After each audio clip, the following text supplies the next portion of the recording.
స్తోత్రం హల్లెలూయా. దేవుని పరిశుద్ధ నామమునకు స్తుతి కలుగునుగాక. మరొకసారి మా యొక్క సియోను జీవము గల క్రీస్తు సువార్త పరిచర్యలకు మేమనందరినీ ప్రేమపూర్వకంగా ఆహ్వానిస్తూ ఉన్నాం. దేవునికి స్తోత్రం కలుగునుగాక. గత అనేకమైన సంవత్సరాల నుంచి దేవుడు ఇటు రీతిగా ఈ యొక్క పరిచర్యను, ఈ యొక్క కార్యక్రమమును ప్రార్థన టీవీ ద్వారా ప్రభు జరిపిస్తూ ఉన్నారు. అందుని బట్టి దేవాతి దేవునికి మహిమ కలుగునుగాక. ప్రతి వారము కూడా ప్రతి ఒక్క ప్రోగ్రామును వీక్షిస్తూ మీరందరూ కూడా దేవుని యొక్క వాక్యము చేత బలపరచబడుతూ దేవుని యొక్క సన్నిధిలో ఆధ్యాత్మికముగా మీ యొక్క ఎదుగుదలకు ఈ యొక్క కార్యక్రమం ఎంతగానో ఉపయోగకరముగాను దీవెనకరముగా ఉన్నదని నమ్మొచ్చు. మీ కొరకు ప్రతిదినము ప్రార్థనలు చేస్తూ ఉన్నా. మిమ్మును, మీ కుటుంబాలను, మీ బిడ్డలను, మీ యొక్క చేతి పనులను దేవుడు బహుగా ఆశీర్వదించాలని మీ కొరకు అనుదినము ప్రార్థనలు చేస్తూ ఉన్నా. దేవునికి స్తోత్రం కలుగునుగాక. అదేవిధముగా ఈ సమయంలో ఈ యొక్క సియోను జీవము గల క్రీస్తు సువార్త పరిచర్యల ఫౌండర్ అయినటువంటి డాక్టర్ యేసుపాదం గారికి, వారి కుటుంబానికి ప్రత్యేకమైన వందనాలు తెలియపరుస్తూ ఉన్నాను. వారి కొరకు, వారి యొక్క ఆరోగ్యము, పరిచర్య, ప్రయాణం కొరకు మీ యొక్క అనుదిన ప్రార్థనలో జ్ఞాపకం చేసుకునవలసిందిగా ప్రభు పేరట తెలియపరుస్తూ ఉన్నాను.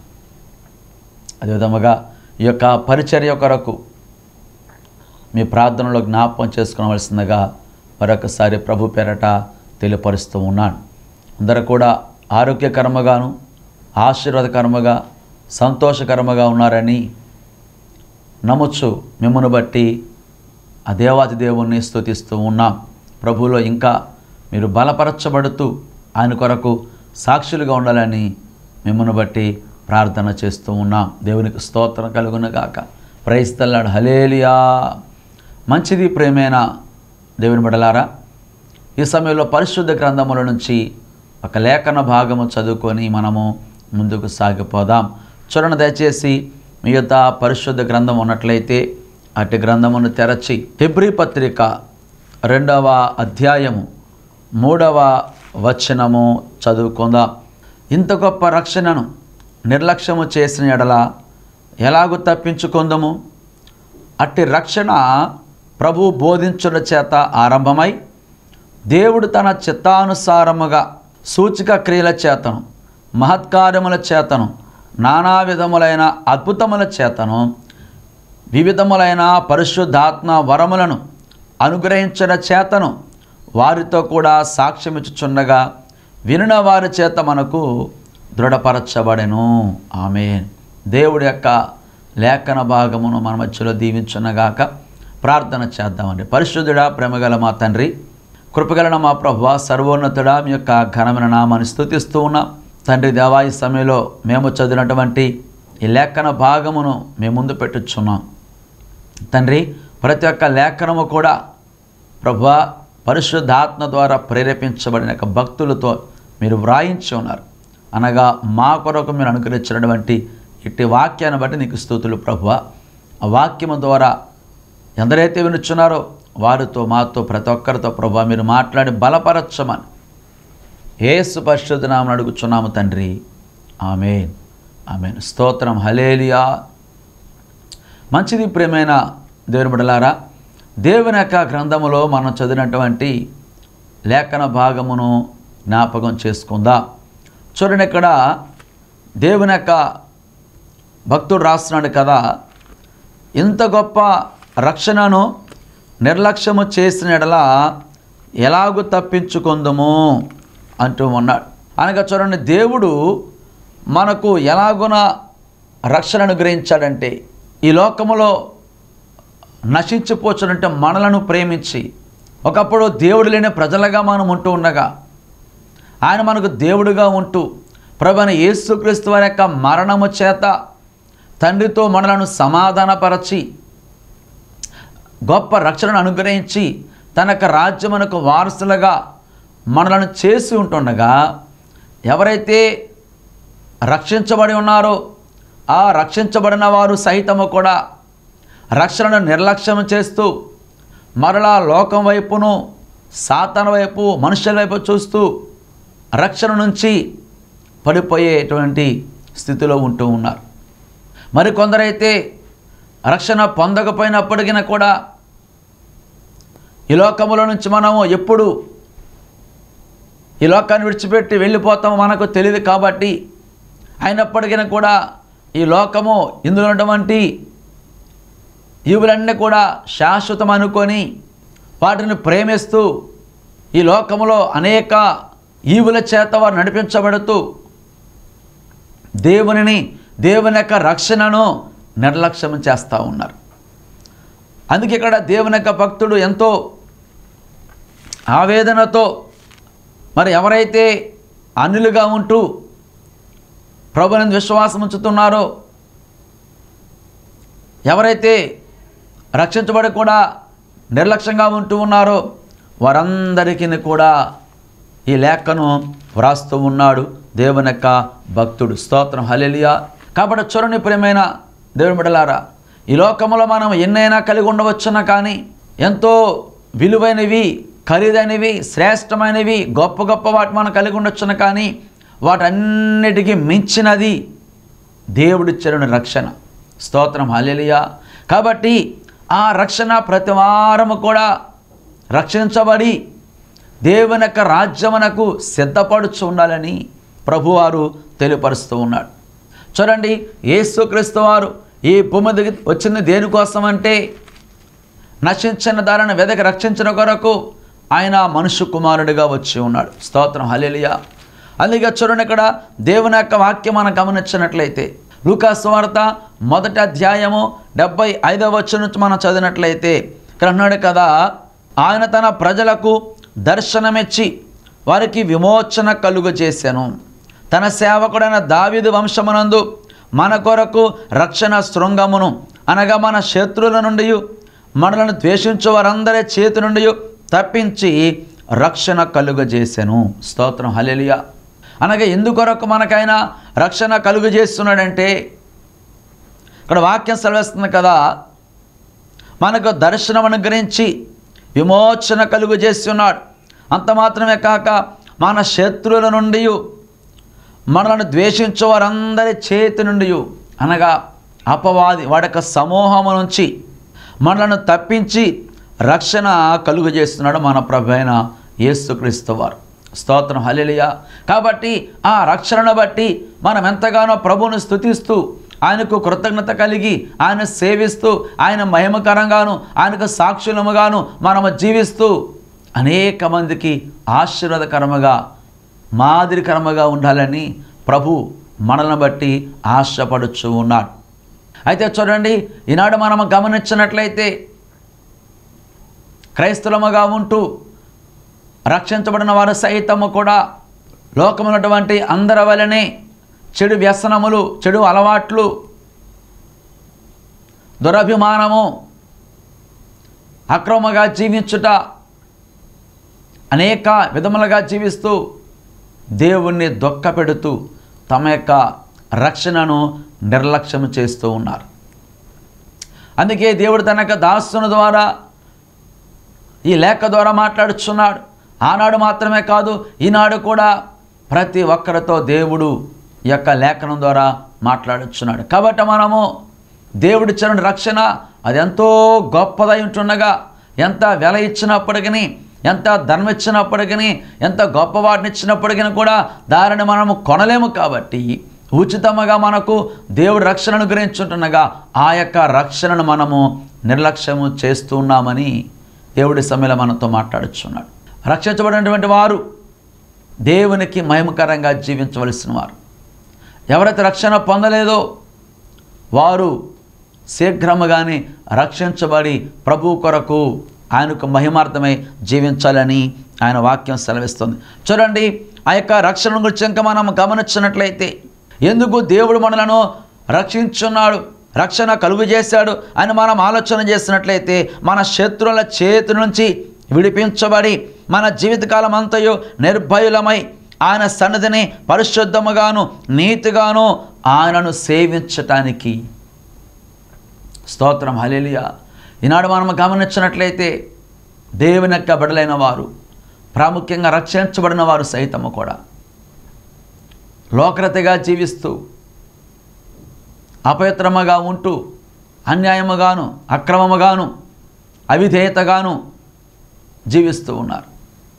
తద్వారా దేవునికి అవమానమును, మన యొక్క ఆశీర్వాదమును కోల్పోవచ్చు ఉన్నామని ప్రభువు తెలియపరుస్తున్నాడు. అందుకని అన్నాడు కదా, ఎంత గొప్ప రక్షణను నిర్లక్ష్యము చేసినట్లా మీరు ఎలాగూ తప్పించుకొందురు. స్తోత్రం, హల్లెలూయా. మనం ఏమాత్రం కూడా తప్పించుకొనలేము. రక్షించబడిన వారు సైతం మాత్రమే దేవుని యొక్క రాజ్యములోనికి ప్రవేశించేవారు అంటున్నారు. రక్షించబడిన వారు ఆయనకు రాజ్యమునకు వారసులు కానేరని. అందుకే అటువంటి గొప్ప రక్షణను నిర్లక్ష్యము చేయక రక్షించబడాలి అని, దేవుని యొక్క రాజ్యము కొరకు మనము సిద్ధపడాలి అని దేవుని యొక్క వాక్యము మనకి తేటతెల్లముగా తెలియపరుస్తున్నాడు. చూడండి, ఇంకా మనం గమనించినట్లయితే ఆ రక్షణ విషయంలో మాత్రమే కాదు, ఇంకా వేటిని మనము నిర్లక్ష్యము చేస్తున్నామో, ఏ విషయంలో మనము నిర్లక్ష్యముగా ఉంటున్నామో ఈ సమయంలో దేవుని యొక్క వాక్యం నుంచి నేర్చుకుందాం. దేవునికి స్తోత్రం కలుగునుగాక. చూడండి, పరిశుద్ధ గ్రంథముల నుంచి సంఖ్యాకాండము 11వ అధ్యాయము 20వ వచనం చదివినట్లయితే, దేవుని యొక్క ప్రజలట వారు ఐగుప్తుల నుంచి వచ్చిన తర్వాత తమ యొక్క ప్రయాణంలో కొనసాగుతూ ఉంటుండగా ఆ మార్గంలో దేవుడు వారి పట్ల ఎన్నో అద్భుతాలు జరిగిస్తుంటుంటే, వారికి ఆకలి వేసినప్పుడు ఆహారమును, అదేవిధముగా మన్నాను కురిపిస్తూ, బండ్ల నుంచి నీరునిస్తూ, పగలు మేఘస్తంభము, రాత్రి అగ్నిస్తంభముగా ఉంటూ, వారి యొక్క పాదరక్షలు అరిగిపోకుండా, వారి యొక్క వస్త్రములు మాసిపోకుండా దేవుడు అద్భుతకరముగా వారు నడిపిస్తూ ఉంటుంటే, వారు అంటున్నారట, ఐగుప్తులో మమ్మ చంపివేయకుండా, మేము చనిపోకుండా ఎందుకు ఇక్కడ తీసుకొని వచ్చున్నారు? ఇదిగో వచ్చినప్పటి నుంచి మాకు మంచి మాంసాహారం లేకుండా పోయింది కదా అంటూ ఉన్నారు. అనగా చూడండి, ఇశ్రాయేలీలు వారు దేనిని ప్రేమిస్తూ ఉన్నారు అంటే, దేవుడు మనలను బానిసత్వం నుంచి, ఆ శాపం నుంచి, ఆ పాపం నుంచి విడిపించి ఇదిగో బయటికి తీసుకొని వచ్చున్నాడు, విడుదలిచ్చున్నాడు, మనకు ఒక దైవచరణ అనుగ్రహించున్నాడు. ఆయన యొక్క సారథ్యములో దేవుడు మనల్ని నడిపిస్తున్నాడు. ఆ యొక్క క్షేమకరమైన స్థానమునకు లేక పాలు తీరను ప్రవహించు ఆ యొక్క దేశమునకు నడిపిస్తున్నాడు అన్నటువంటి విశ్వాసం లేక దైవజనుని మీదను, అదేవిధముగా దేవుని మీద సైతము కూడా వారు సణుగుచ్చు ఉన్నారు. వారు అంటున్నారట, ఇక్కడ మనం గమనించినట్లయితే 1 నెల దినముల వరకు, అనగా అది మీ నాసికారంధ్రములలో నుండి వచ్చి మీకు అసహ్యము పుట్టు వరకు దానిని తిందురు. ఏలైనగా మీరు మీ మధ్యనున్న యెహోవాను నిర్లక్ష్యము చేసి ఆయన సన్నిధిని ఏడ్చి ఐగుప్తుల నుండి ఎందుకు వచ్చితిమనుకుంటిరి. వారు ఎందుకు ఏడుస్తున్నారంటే, ఎందుకు వారు సణుగుతున్నారంటే, వారికి మాంసాహారము తక్కువైందట. చూడండి, వారి జీవితంలో దేవుడు ఎన్నో మేలులు చేస్తూ ఉంటుంటే, దేవుడే స్వయముగా వారిని నడిపిస్తూ ఉంటుంటే, వారు ఏ విషయంలో బాధపడుతున్నారు, దేనికోసం వారు ఏడుస్తూ ఉన్నారు, వారికి ఏమి తక్కువైందని బాధపడుతున్నారంటే, వారు అన్నారు కదా, మాకు మాంసము లేకుండా పోయింది. వారు చెప్పుచున్నట్టు మాట ఏమిటంటే, ఇదిగో మాకు మాంసాహారం లేదు కదా, అక్కడే ఉంటే బాగుండేది, మేము ఏదో విధముగా మరి భుజించేవారము కదా అంటూ ఉన్నారు. కాబట్టి చూడండి, వారు ఇప్పుడు ఎవరు నిర్లక్ష్యం చేశారు అంటే, దేవుణ్ణి వారు నిర్లక్ష్యం చేస్తూ ఉన్నారు. దేవుడు వారి జీవితంలో ఎన్నో విధమైన కార్యములు జరిగించినప్పుడు వారు దేవుణ్ణి నిర్లక్ష్యం చేస్తూ ఉన్నారు. అందుకే ప్రభువారు మోషే ద్వారా మాట్లాడుచున్నాడు కదా, 11వ అధ్యాయములో 20వ వచనం మనం గమనించినట్లయితే, ఇదిగో వారికి మాంసం ఇస్తాను. ఎన్ని దినములంటే 1 దినము కాదు, 2 దినములు కాదు, 5 దినములు కాదు, 10 లేక 20 దినములు కాదు, కానీ 1 నెల రోజులు వారికి ప్రతి దినము కూడా వారికి మాంసాహారం అందిస్తాను. అది తినటం వలన మీ నాసికారంధ్రముల నుండి వచ్చి మీకు అసహ్యము పుట్టు వరకు దానిని తిందురు. వారు కోరుకున్నది ప్రభు ఎలాగస్తున్నాడంటే, ఏమాత్రం కూడా గ్యాప్ లేకుండా నెల రోజులు ప్రతిరోజు కూడా తింటూ ఉంటారు. ఎంతవరకు తింటారంటే మీ యొక్క నాసికారంధ్రముల నుంచి వచ్చి మీకు అసహ్యం పుట్టేంతవరకు మీరు తింటారు. ఎలానగా మీరు మీ మధ్యనున్న యెహోవాను నిర్లక్ష్యము చేసి ఉన్నారు. ఆయన సన్నిధిని ఏడుస్తూ ఉన్నారు. ఐగుప్తుల నుండి ఎందుకు వచ్చితమో అనుకుంటూ ఉన్నారు. చూడండి, చాలా విచారకరమైన సంఘటన.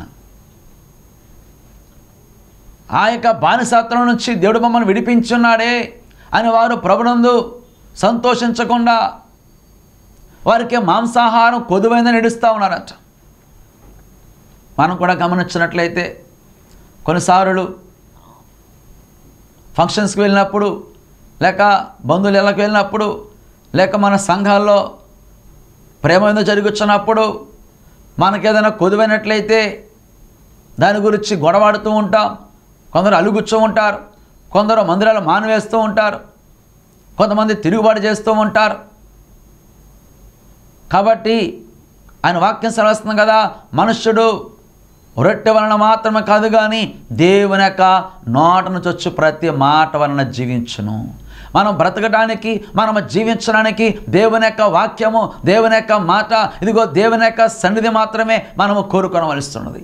మనకి ఎప్పుడు ఇవ్వవలసిస్తున్నదో, ఏది ఇవ్వవలసిస్తున్నదో, ఎంత ఇవ్వవలసిస్తున్నదో దేవుడు మన యొక్క అవసరాన్ని బట్టి, మన యొక్క స్థితిని బట్టి ఆయన తప్పక అనుగ్రహించేవాడై ఉన్నాడు. ఏలియాను మనం గమనించినట్లయితే ఆ కరువు కాలంలో ఆ కిద్రోను వాగు దగ్గర పెట్టి ప్రభువారు చేసిన పని ఏమిటంటే, ఇదిగో ఉదయకాలము సాయంత్రకాలము చేపను రొట్టెను కాకోలం చేత దేవుడు పోషించినవాడు. దేవునికి స్తోత్రం కలుగును గాక. కరువు వచ్చినప్పుడు 3.5 సంవత్సరములు ఆ సారెపతు విధురాలను దేవుడు పోషించినట్టుగా, దేవుడి పైన విశ్వాసం ఉంచకుండా కేవలము ఆహారము కొరకు, అలాగే ఆ మాంసాహారం కొరకు వారు దేవుణ్ణి నిర్లక్ష్యం చేస్తున్నారు. తద్వారా వారికి వచ్చినటువంటి ఆ యొక్క పనిష్మెంట్ మనం గమనించినట్లయితే, ఎవరైతే ఆ నెల రోజులు కూడా మాంసాహారం భుజించున్నారో, ఎవరైతే మాంసమును హెచ్చుగా ప్రేమించున్నారో, ఎవరైతే ఆ యొక్క మాంసం కొరకు తాపత్రయపడి ఉన్నారో వారట ఆ తర్వాత ఆ యొక్క మాంసాహారమును ప్రేమించిన వారు చనిపోయినట్లుగా దేవుని యొక్క వాక్యములో మనము గమనించవచ్చు. దేవునికి స్తోత్రం కలుగును గాక.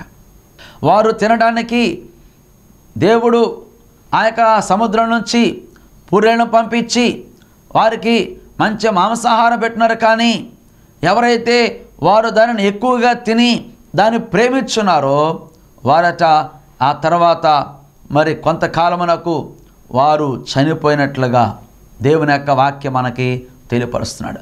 కాబట్టి పిల్లారా, కేవలము ఆహారము కొరకు వారు దేవుని నిర్లక్ష్యం చేస్తున్నారు. కాబట్టి ఇదే హెబ్రీ పత్రికలో మనం గమనించినట్లయితే పౌలు గారు అంటున్నారు కదా, ఇదిగో ఒక్క పూట కూటి కొరకు ఏశావు ఎలాగైతే భ్రష్టత్వము తెచ్చుకున్నాడో అలాంటి భ్రష్టత్వం మీలో ఉన్నదేమో ఒకసారి ఆలోచన చేసుకోనండి అని దేవుని యొక్క భక్తుడు తెలియపరుస్తూ ఉన్నాడు. దేవునికి స్తోత్రం కలుగును గాక.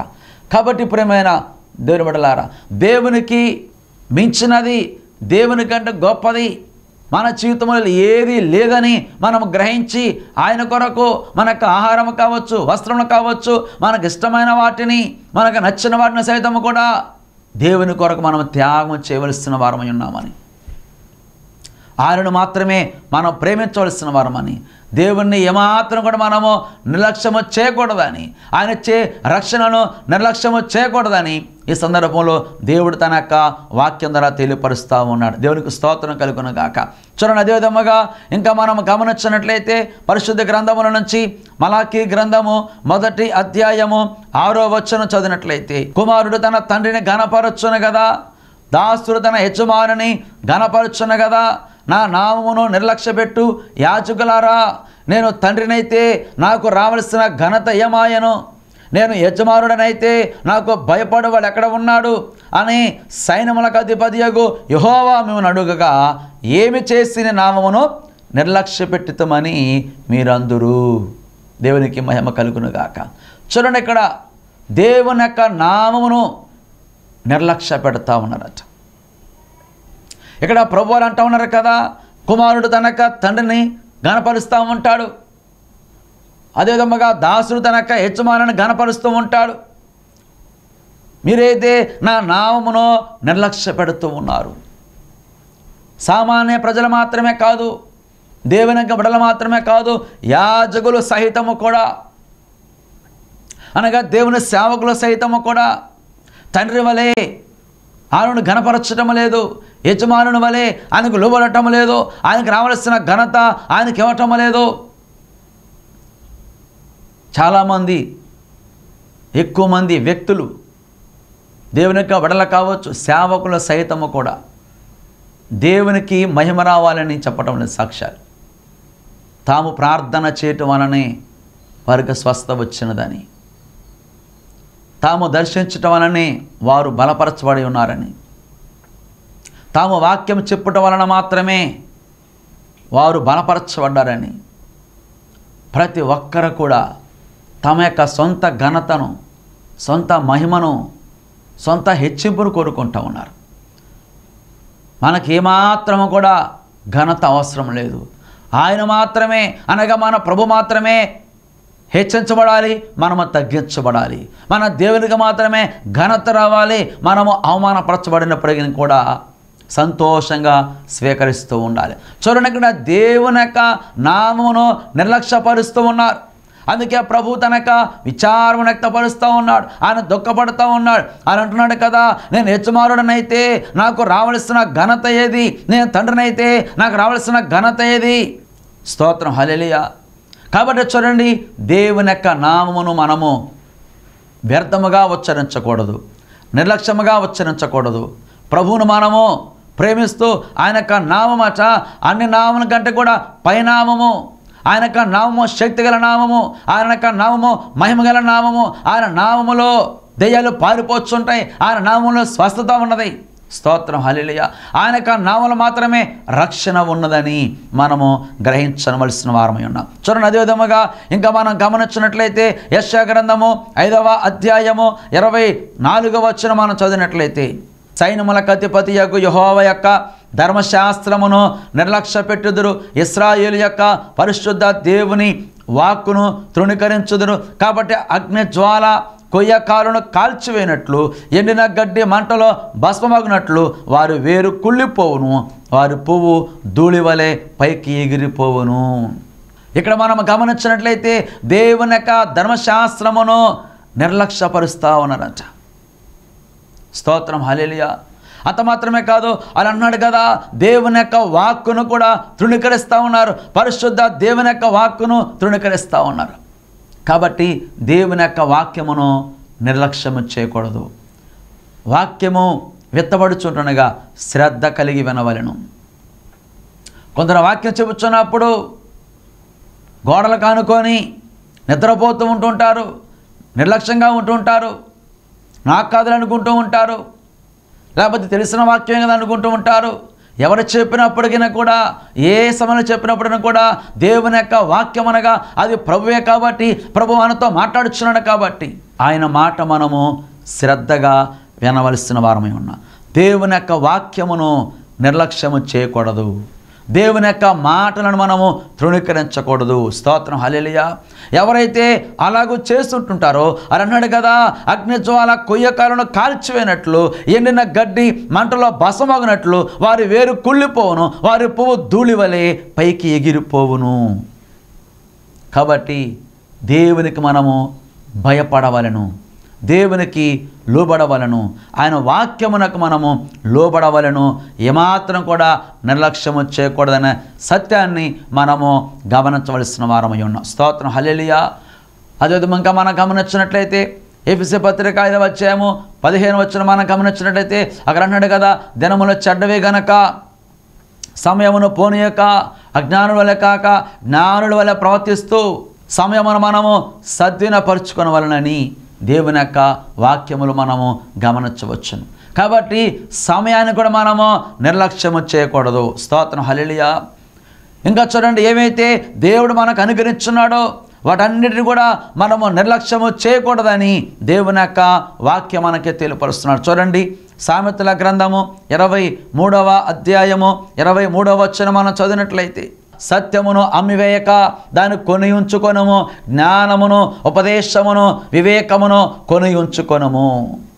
సత్యము అనగా మన ప్రభు అంటూ ఉన్నాడు. కాబట్టి ఆయన మనకు ఉచితముగా తండ్రి చేత అనుగ్రహించబడి ఉన్నాడు. కాబట్టి ఉచితముగా పొందుకున్న వాటిని మనము నిర్లక్ష్యము చేయకూడదు. జ్ఞానం అనగా ప్రభువైన యేసుక్రీస్తు వారు అంటున్నారు, ఇదిగో ఎటువంటి ధనము పెట్టకుండా, మనం ఆయన కొనకుండా ఆయన తనకు స్వరక్తం ఇచ్చి మనలను కొని ఉన్నాడు, మనల్ని కని ఉన్నాడు. కాబట్టి ఉచితముగా పొందినటువంటి ఆ ప్రభువును, తన యొక్క వాక్కును మనం ఏమాత్రం కూడా నిర్లక్ష్యము చేయకూడదని, ఆయన యొక్క ఉపదేశమును కూడా నిర్లక్ష్యము చేయకూడదని దేవుని యొక్క వాక్యం మనకి తెలియపరుస్తూ ఉన్నాడు. దేవునికి స్తోత్రం కలుగును గాక. కాబట్టి చూడండి పిల్లారా, దేవుని యొక్క వాక్యం మనం గమనించినట్లయితే, దేవుడు మనకి ఏమైతే అనుగ్రహిస్తూ ఉన్నాడో వాటి విషయంలో మనము నిర్లక్ష్యమనం ఉండకూడదు, రక్షణను నిర్లక్ష్యపరచకూడదు. దేవుని యొక్క సన్నిధిని, దేవుణ్ణి, ఆయన యొక్క నామమును, ఆయన యొక్క వాక్యమును, ఆయన ఇచ్చినటువంటి సమస్తాన్ని కూడా మనము నిర్లక్ష్యము చేయనేయకూడదని దేవుని యొక్క వాక్యం మనకి తెలియపరుస్తూ ఉన్నాడు. కాబట్టి ప్రభువును ప్రేమిస్తూ ఆయన యొక్క వాక్యానికి లోబడుతూ మనం ముందు నడిచినట్లయితే దేవుని యొక్క ఆశీర్వాదములు, దేవుని యొక్క దీవెనలను, దేవుని యొక్క కృపలను, దేవుని యొక్క దీవెనలను, దేవుడు ఇచ్చినటువంటి సమస్తమైనటువంటి ఆశీర్వాదములు, దేవుని యొక్క కార్యములు మనం చూస్తామని ఈ సందర్భంలో దేవుని యొక్క వాక్యం ద్వారా తెలియపరుస్తూ ఉన్నాను. దేవునికి స్తోత్రం కలుగును గాక. ఇంతవరకు ఒకవేళ దేవుని యొక్క సన్నిధిని నిర్లక్ష్యం చేస్తున్నామేమో, నిర్లక్ష్యంగా చూస్తున్నామేమో, ఎక్కడి నుంచైనా సరే శ్రద్ధ కలిగి ఆయన వెదుగుచ్చు, ఆయన కొరకు పరుగులెత్తచ్చు, ఆయన సేవిస్తూ, ఆయన ఘనపరుస్తూ ఆయన కొరకు జీవిద్దాము. దేవునికి మహిమకరంగా జీవిద్దాము. దేవుని యొక్క రాజ్యానికి వారసులం అవుదాం. దేవుడు మిమ్మను, మీ కుటుంబాలను ఆశీర్వదించునుగాక. ఆమేన్. ప్రార్థన చేద్దాం. పరిశుద్ధుడా, ప్రేమగల మా తండ్రి, కృపగలన మా ప్రభువా, ఎందరైతే ఈ మాటలు విని ఉన్నారో, ఇంతవరకు వెతబడిన వాక్యం ప్రభువా ఎవరు కూడా నిర్లక్ష్యము చేయకుండా, నిజమే కదా దేవుడు మనం నిర్లక్ష్యం చేస్తున్నామేమో, దేవుడు మన జీవితములలో ఎన్నో విధములుగా తప్పించున్నాడు, కాపాడి ఉన్నాడు అని గ్రహించి ప్రభువా నీ సన్నిధిలో శ్రద్ధ కలిగి నేను ఆరాధించేవారుగా, నీకు మహిమకరంగా జీవించేవారుగా కృప దయచేయండి. ఎవరైతే ఎటువంటి సమస్యలో, శోధనలో, కష్టంలో, కన్నీటితో ప్రభువా నీ సన్నిధికి వచ్చి నీ మాటలు వింటున్నారు, వారందరి జీవితంలో గొప్ప విడుదల మీరు దయచేయమని ప్రార్థన చేస్తాను. స్వస్థత కార్యాలు జరిగించమని ప్రార్థన చేస్తాను. మీరు ఎవరిని ధైర్యపరచండి. యేసు పరిశుద్ధ నామమున అడుగుచున్నాము తండ్రి. ఆమేన్.